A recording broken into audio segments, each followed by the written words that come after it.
How to clear your browsing history on Alibaba.com app. Hello guys, in today's video I'm going to show you how to clear your browsing history easy and fast in less than 1 minute. So first thing, go to Alibaba.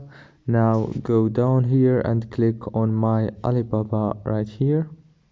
Now here you will find many options. Click on browsing history option, and right here you will find all your browsing history, and if you want to clear it, just click here in the top, click on this icon and click delete your entire browsing history. Now click clear and it's cleared.